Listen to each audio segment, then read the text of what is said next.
তাহলে 2 নাম্বার কথা হলো আল হাইয়ুল কাইয়ুম। বিষ্ণু বলেছেন এই আল হাইয়ুল কাইয়ুম এটা হচ্ছে ইসমে আজম।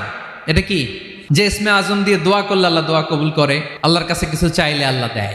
এক সাহাবী দোয়া করতেছে ইয়া হাইয়ু ইয়া কাইয়ুম, বিশ্বনবী বলে এই সাহাবী তো ইসমে আজম দিয়ে দোয়া করতেছে।